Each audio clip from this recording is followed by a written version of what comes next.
আমি এখানে এসেছিলাম কংগ্রেস পার্টির কংগ্রেস ওয়ার্কিং কমিটির মিটিংয়ে। তো যখন দেখলাম দিল্লি এলাম, তখন একবার যদি চেষ্টা করা যায় পশ্চিমবঙ্গের যে সমস্ত পরিযায়ী শ্রমিকরা আছে তাদের দুরবস্থার কথা তুলে ধরে প্রধানমন্ত্রীকে যদি এই বিষয়টা বলার চেষ্টা করা যায়, খারাপ হয় না। আমি সেই জন্যেই প্রধানমন্ত্রীর কাছে একটা অ্যাপয়েন্টমেন্ট চেয়েছিলাম। ঘটনাচক্রের অ্যাপয়েন্টমেন্টটা পেয়ে গেছিলাম এবং পেয়ে যাওয়ার সঙ্গে সঙ্গে দেখা করে তাকে বোঝালাম যে পশ্চিমবঙ্গ থেকে লক্ষ লক্ষ পরিযায়ী শ্রমিক তারা বাইরের রাজ্যে থাকে, তাদের উপরে অত্যাচার হচ্ছে, অন্যায় অত্যাচার হচ্ছে এবং সবথেকে বড় কথা এগুলো বিজেপি শাসিত রাজ্যে হচ্ছে। এটা আপনাদের দেখা দরকার। এরকম লক্ষ লক্ষ পরিযায়ী শ্রমিক আছে বাংলায়। এটা গেল এক। 2 নম্বর হচ্ছে, আমি এটাও বলেছি যে মতুয়া সম্প্রদায়ের মানুষের ভোটাধিকারের কথা, এবং আমি এটাও আপনাদেরকে বলছি যে উড়িষ্যায় যে ঘটনা ঘটেছে, আমার জেলার একটা ছেলেকে জুয়েল তাকে পিটিয়ে মেরে দেওয়া হয়েছে উড়িষ্যাতে।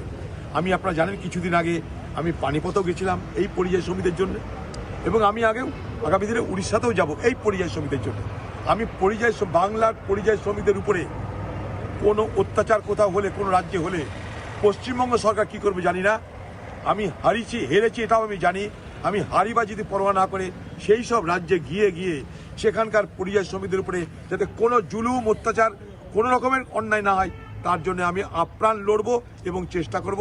এই চেষ্টা করে পানিপথে থামিয়েছি, এইভাবেই আগামী দিন উড়িষ্যাতেও থামাবো। কথা দিয়ে গেলাম, আমি উড়িষ্যাতেও যাব খুব তাড়াতাড়ি। সেই সমস্ত শ্রমিকদের কাছে গিয়ে দরকার হলে উড়িষ্যায় বিধান ভবন পর্যন্ত আমি যাব আন্দোলন করতে তাদেরকে নিয়ে। অত সহজ নয়, কারণ ভারতবর্ষের যে কোনো মানুষের, যে কোনো রাজ্যের, যে কোনো ভাষার, যে কোনো ধর্মের, যে কোনো মানুষের ভারতবর্ষের যে কোনো রাজ্যে রুজি রোজগার করার, থাকা পড়া সব অধিকার আছে। সে অধিকার কেউ কেড়ে নিতে পারে না। সে অধিকার যদি কেড়ে নেওয়ার চেষ্টা করে, পশ্চিমবঙ্গ সরকার কী করবে জানি না। পশ্চিমবঙ্গ সরকার কলকাতায় কাঁদবে, পাড়ায় পাড়ায় কাঁদবে, কিন্তু যে রাজ্যে ঘটনা সে রাজ্যে যাবে না তারা, কারণ তারা এটাকে ভোট নির্বাচনের ইস্যু বানায়।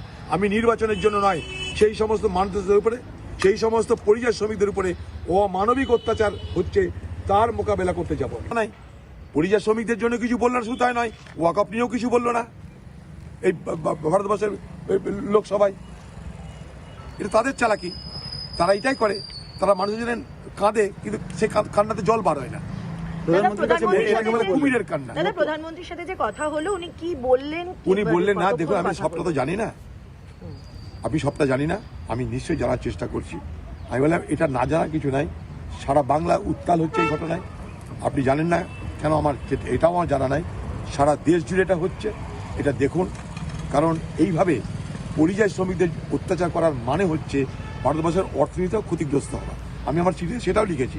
এই পরিযায়ী শ্রমিকরা তারা যে মাথার ঘাম পেয়ে তাদের নৈপুণ্য থেকে ব্যবহার করে তারা যে রোজগার করে, শুধু নিজের জন্য নয়, যে রাজ্যে তারা রোজগার করে সেই রাজ্যের অর্থনীতিতেও তারা প্রভাব ফেলে।